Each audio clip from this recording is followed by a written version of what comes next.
Lovelies, welcome back to my channel and thank you for joining me for another interesting time of storytelling. If it's your first time here and you're interested in true crime stories, celebrity stories, entertainment stories, historical stories, all kinds of interesting stories, then click on the subscribe button as well as the notification bell so that anytime I upload a new video you will be notified and you can join me here to hear these interesting stories together. Today I have two short but sad stories, and these stories highlight the dangers of online dating. If you've got a minute or two, why don't you make yourself comfortable and let's unfold these stories together. Asha Patel was a 43-year-old single mom who got murdered in her own home by a guy she met online. This guy presented himself as a caring, kind, loving gentleman who promised to protect her and promised to be a good man to her. She met this guy on a dating website. His name was Miles Donnelly, 35 years old. They spoke to each other through WhatsApp, through chats, through phone calls for about 7 months, and then they finally decided to fix a date to meet up. They fixed a date to meet up at her home. So on the 7th of October 2015, around 8 p.m, after putting her son, her little boy, to bed, Miles came to Asha's house. What Asha didn't know, however, was that Donnelly was a career criminal with a history of drunken violence towards women. So he had asked Asha to get bottles of alcohol for their date. He came with cocaine as well. So after drinking, chatting and all of that, they undressed, and nobody knew what called for this. He hit Asha ferociously on the head several times, strangled her, and stabbed her 13 times with Asha's bread knife. Whilst all this was happening, Asha's son was lying in the very next room asleep, whilst his mom was being murdered by Miles Donnelly. He ran away from the scene, and as stupid as he is, he left his t-shirts, he left his underwear, underpants, left his socks, he left his house key with his picture attached to it and ran away. He ran away to a neighbor, a lady on the street. He ran to her house to go hide. So the next morning, Asha's father, that's the little boy's grandfather, came to pick the little boy. That was something he usually did. He came to the house and Asha's son met him at the door and said, Mommy's not well. Grandpa entered and found Asha's lifeless body lying on the sofa. The guy had covered Asha's body with the duvet and left. He quickly called the police. So he went into hiding at this lady's flat, and then he started making advances at her. When she refused, he hit her at the back of her head, with a stool that had a nail sticking out. The guy is a total mental case. So eventually he handed himself in to the police, and he was finally sentenced to life imprisonment with a minimum term of 23 years. He was sentenced concurrently to an extra 18 months for attacking the lady he went to hide with. Now, the judge did make a statement, an interesting statement. She said, good people meet terrible ends because they trust the myths that others tell them. Miles Donnelly promised to treat Miss Patel like a princess. However, he was actually the monster that brought her life to an abrupt end and left her son motherless. While online dating may be a convenient way of meeting new people, a way of meeting potential partners, it also poses lots of risk, and we need to be careful. The problem with online dating is no matter how long you think you've been speaking to this person, it may be weeks, it may be months, you don't really know them. At the end of the day, they still are strangers. You don't really know them. You don't know their mental health history, you don't know their criminal background, you don't know how they were raised, you don't know their background, you don't really know them. You don't even know if that's the devil you're speaking to, the devil in human form. You don't know them. And this is why it's important to meet in public settings rather than in private settings. Let's not meet these strangers online in private settings like in their home or in your own home or in hotel rooms. Talking about hotel rooms, I'm quickly going to move on to my next story, which involves the murder of a young girl in a hotel room. Katie was a young 23-year-old woman who was also a secondary school teacher. She met this guy, Carl Langdel, on a dating website, Plenty of Fish. After 2 weeks of talking, they decided to meet up. They arranged a date at a trendy bar in Shoreditch. Carl lived with his parents, but he came over to meet Katie and he booked a hotel where he was meant to go after their date. The night seemed to be going on well. Then Carl started drinking so much. He was drinking excessively to the point of vomiting, which seemed quite a strange behavior on a first date. He drank so much, he got excessively drunk. So now Katie was worried about his safety, so decided she would take Carl to his hotel. She called a taxi, paid £60. On the way going, he threw up in the taxi. She paid extra. She ended up paying £80 to get Carl to his hotel.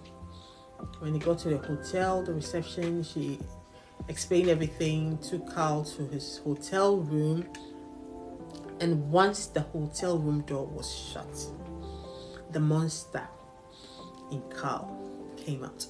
Unbeknownst to Katie, Carl had a history of mental illnesses. The guy was dangerous. He had been sectioned before. He had threatened to kill an ex-girlfriend. He tried to attack his own brother. He had emotionally unstable personality disorder. And he once told a psychiatrist that he had fantasies of raping and killing women. He was a dangerous guy. He killed Katie instantly, fulfilled one of his evil fantasies, killed the innocent, beautiful young girl, and then sexually assaulted a dead body.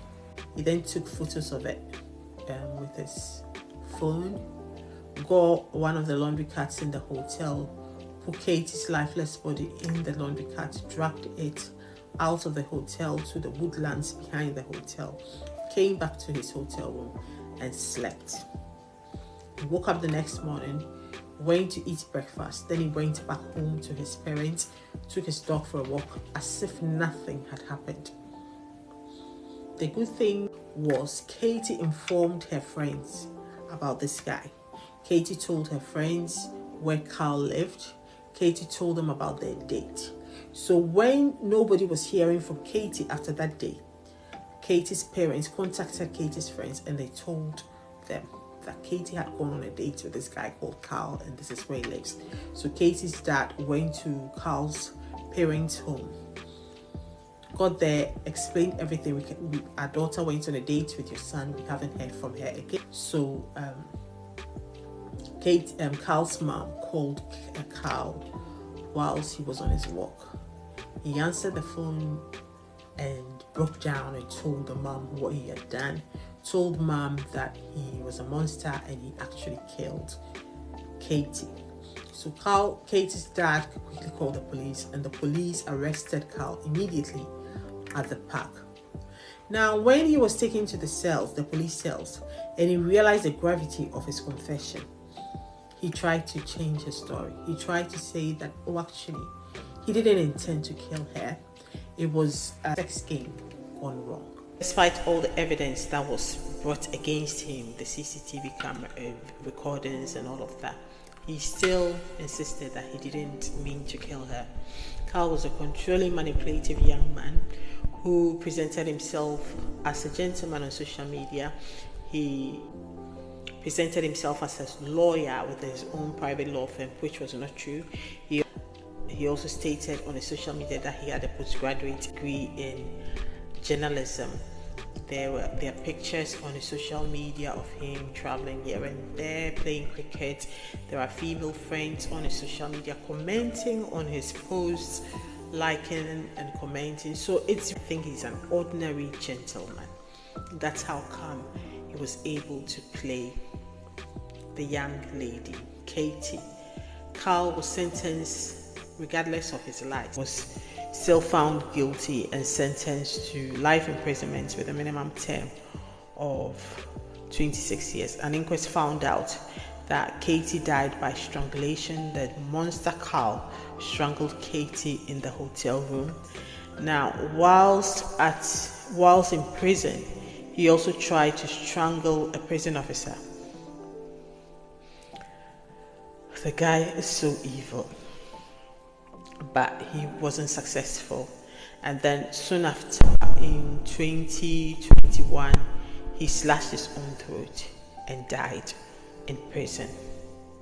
If online dating is your thing and you still want to meet new people through online dating, it's crucial and important to prioritize your personal safety. Minimize the information you share online with people. Do not give out your address, where you live, to these strangers. Do not give out the address of where you work, etc. Meet in public places. Be aware of potential red flags. Always trust your gut feeling. Always trust your intuition. Don't hesitate to block people who you feel uncomfortable around. People giving you bad vibes. Trust your instincts and block them. Protect your personal information. Avoid sharing your full name. Avoid sharing your home address. Avoid sharing your financial details, your workplace address, until you're comfortable and you really feel like you know this person. Consider using separate email address when dealing with these people. If you can use a separate phone number, it's all good. Meet people in public. Tell someone of your plans like Katie did. If Katie hadn't told her friends where she was going, even though police would have found out where he is eventually, it wouldn't have been so easy for Katie's parents to trace where this evil Carl lived. So tell people of your plans, tell people of where you're going. If you're meeting a new person, let them know where you're meeting this person, who this person is. Don't share intimate photos, don't share intimate videos with people. Be aware of your surroundings. Report suspicious behavior, trust your gut instinct. Be wary of requests for money, be wary of requests for financial information, and don't share sensitive information. And please be safe. Take good care of yourselves. Your family needs you. Your society needs you. If you've hung out with me till the end, thank you very much for staying with me. I'll come again next week with another interesting story. Share your thoughts and your views in the comment section, and let me know what you think and what other ways we can all keep ourselves safe. Take care.